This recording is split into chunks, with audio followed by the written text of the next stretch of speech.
falar, eu recebi um DM de uma mulher ontem. E ela falou que ela era pedagoga, psicopedagoga, né? Ela começou a falar, porque eu fiz um post lá sobre negócio de educação cristã e tal. Ela falou assim, ó, quando vocês começarem uma escola, conta comigo. Daí eu já até marquei lá pra gente depois entrar em contato. Ela falou assim, ela começou a citar lá que ela deu aula no Porto Seguro, deu aula no Maple Bear, tipo, só uns colégios assim bons assim e tal. Bom. E daí ela falou assim, cara, por que a gente não encontra colégio assim, escolas assim cristãs, cara?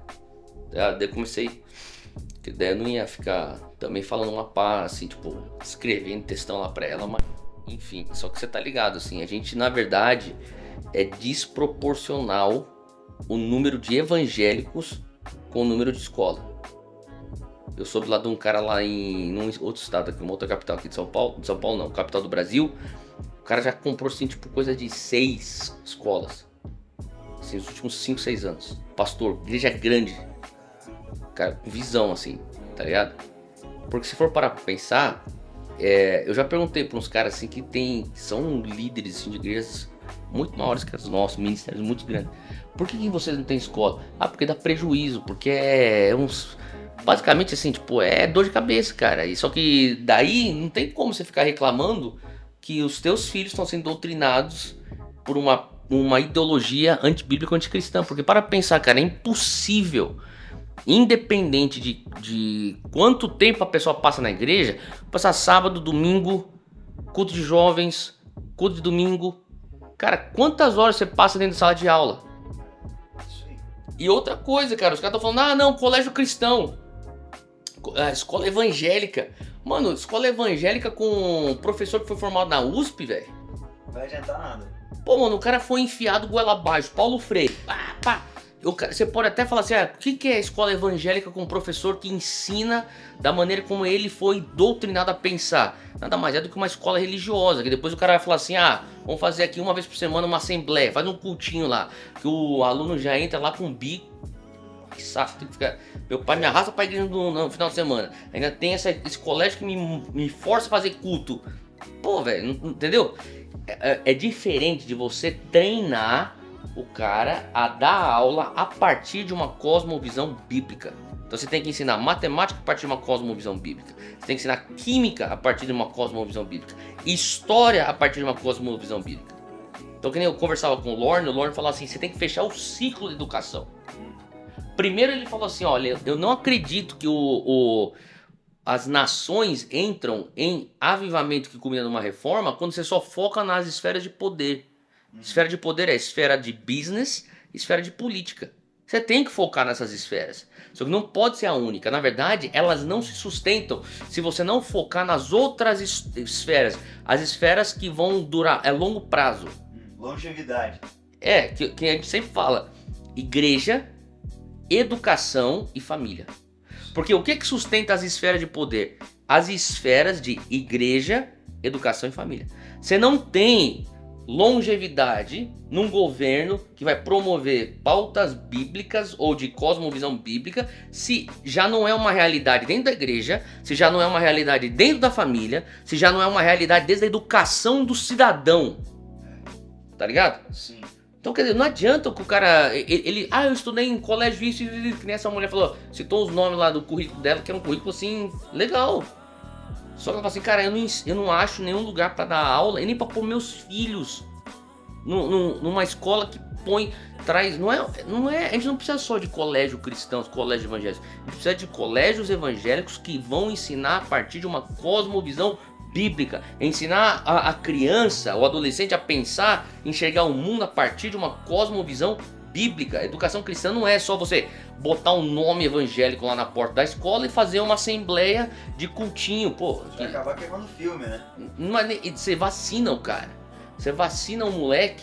Aí o cara fala assim, não, eu fui pro colégio católico também, já fui pro colégio evangélico e já saí da igreja e agora tô abraçando essa causa aqui, porque o cara não conseguiu integrar a fé.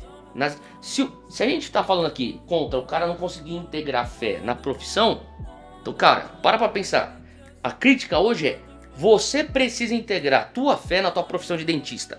Você precisa integrar a tua fé na tua profissão de personal trainer. Você precisa integrar a tua fé de fé cristã como dona de casa. Como que o cara começa isso? Integrando a fé na educação. Sim. Integra a tua fé enquanto você estuda português. Integra a tua fé ao estudar história. Integra a tua fé ao estudar, sei lá, ciências, cálculo, Sim. álgebra, seja o que for, entendeu? Então se não parte da base da escola isso, você vai ter trabalho para ficar do púlpito para falar, vamos quebrar o dualismo, vamos quebrar o dualismo. Mas os caras estão sendo inundados disso. Assim, Não, mas você já formatou o moleque para pensar dualismo. Entendeu o que eu tô falando? Sim. Então, ó, domingo você vai pra igreja, segunda a sexta você vai pra escola. Na escola, cara, não toca. O que Deus tem a ver com matemática? Não tem nada a ver, cara. Moleque, cala tua boca, não fala de Deus com matemática. O que Deus tem a ver com história? Não tem nada a ver. Então você é treinado inconscientemente. Tira Deus disso, tira Deus disso, tira Deus disso. Então você fala assim, ó, domingo na hora do culto eu ponho minhas lentes bíblicas. Saí do culto, tiro, boto minhas lentes seculares. Agora eu vou viver minha vida.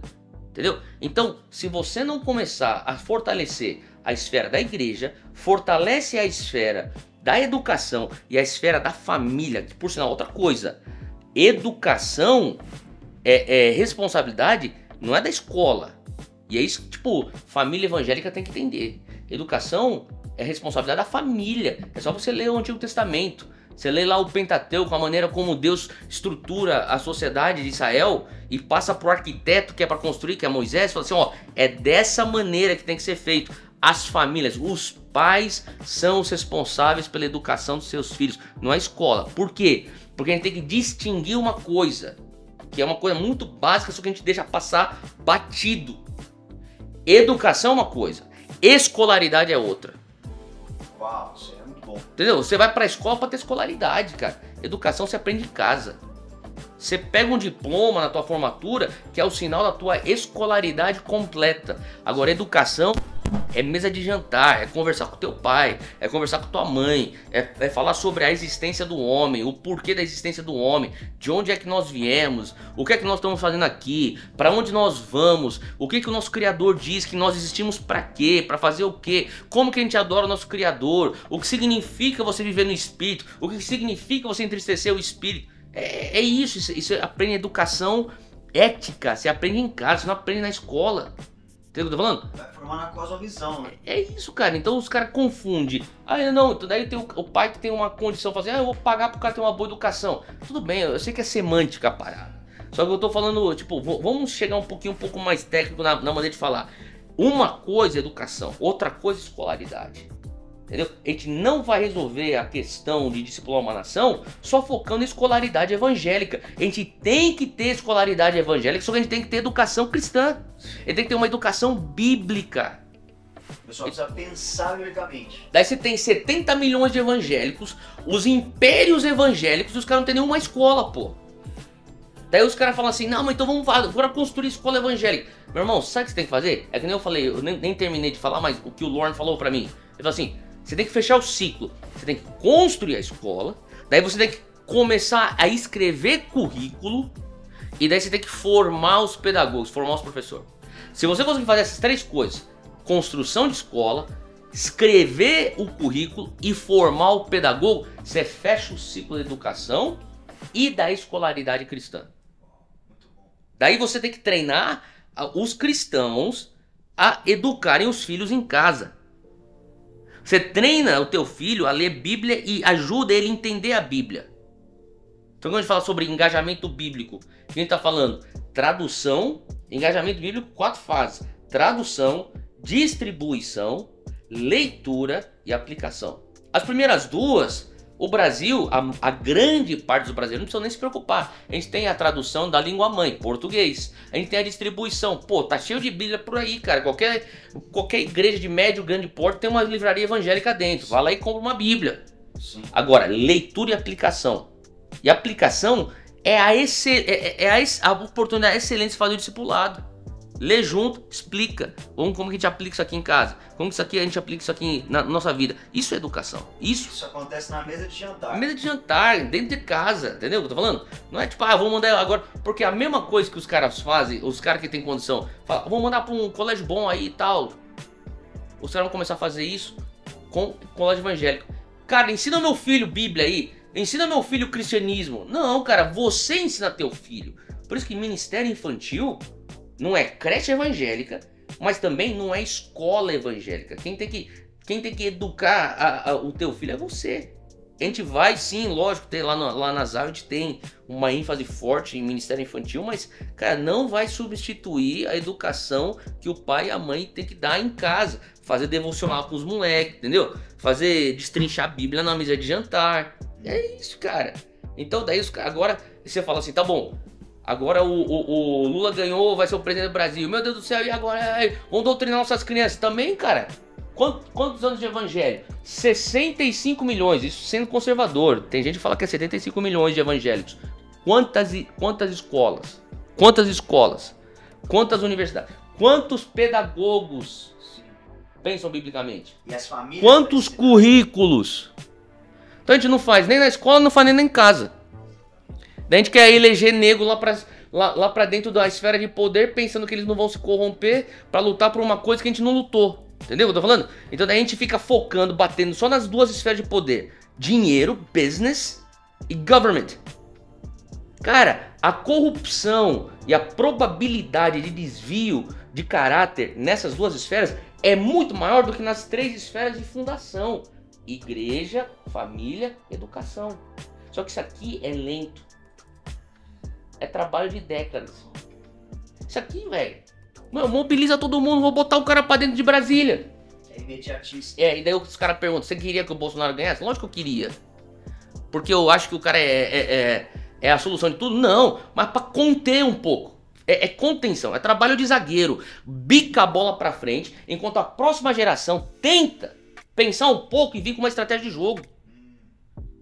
A única coisa que a gente faz é carrinho e bola pro mato que vale campeonato. É só isso que a gente faz. Rasga, pá, e quebra. É isso que a gente faz. A igreja evangélica tá fazendo isso. Mas não tem proposta. Não, daí você conversa e fala assim, tá bom então. Todo mundo tentou ajudar e apoiar o Bolsonaro pra ganhar. Não ganhou, tá bom. E agora? Ninguém tá falando de educação, ninguém tá falando de família, ninguém tá falando de longo prazo. Qual que é pros próximos 30 anos, 20 anos? Não. Continuar metendo pau na esquerda. Até quando? Os caras estão vindo com esse negócio aí, eles estão vindo há décadas, fazendo tranquilo. Antônio Gramsci, o que ele entendeu?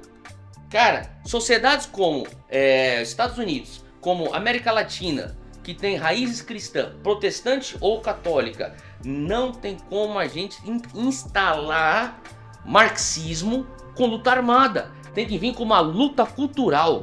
Sim, escola de Frankfurt. E luta cultural leva tempo. Então, cara, tem que vir. O que é luta cultural, cara? É discipulado. Os caras foram discipulando. Mateus 28, 20. Ensinando a eles tudo aquilo que eu vos ensinei. Os caras pegaram tudo aquilo que Marx ensinou pra eles e estão ensinando os outros. Dentro das universidades, formando discípulos. Estão fazendo isso, cara. Daí chega o absurdo que era 40 anos, hoje é normal. E se você fala que é absurdo, você é cancelado. Por quê? Como que a gente chega a isso? Em 40 anos a gente chega. Como que a gente chega em 40 anos? Sendo fiel. Como que a gente é fiel? Plantando ensinamentos. Não faz isso. Quer crescer rápido, quer explodir. Pô, velho. Então quer dizer, eu fico pensando, cara, em vez de sair fazendo uma coisa que... Sabe, eu sou totalmente a favor, vamos continuar evangelizando, vamos continuar promovendo o evangelho, mas cara, enquanto a gente cumpre Marcos 16, 15, tem que cumprir Mateus 28, e você não vai depois tirar o atraso de Mateus 28, 19, simplesmente elegendo conservador em Brasília. Ah, então por que você apoiou e fez o negócio lá, os posts lá do Bolsonaro? Porque alguém tem que conter, uma geração tem que conter para dar espaço pra gente criar e construir. Só que hoje nem isso a gente tem. Só que o que mais me desespera não é o fato que o Lula tá lá em Brasília. O que mais me desespera é tipo, mano, você conversa com as pessoas, os caras não tem uma estratégia nem de 20 anos. Véio. Ninguém tá falando de educação cristã. Ninguém tá falando de como que a gente fortalece a família cristã. O mesmo índice de divórcio dentro da igreja é fora da igreja. Ninguém tá falando, tipo, como que a gente purifica. Não é ninguém. Na igreja a gente já tem um pouco mais. Purificar o púlpito, melhorar as igrejas. Só que a gente precisa falar sobre educação cristã. E muitas vezes pensa só na igreja, né? A gente tem essas vozes. É, porque também tem esse pensamento dualista, que a igreja é sagrada. Lá fora é tudo, pô, é Pode secular. quebrar lá, vai ser horrível. E ainda tem nego que fica pensando, tomara que tudo vai explodir pra tudo acabar. Nossa, aí não.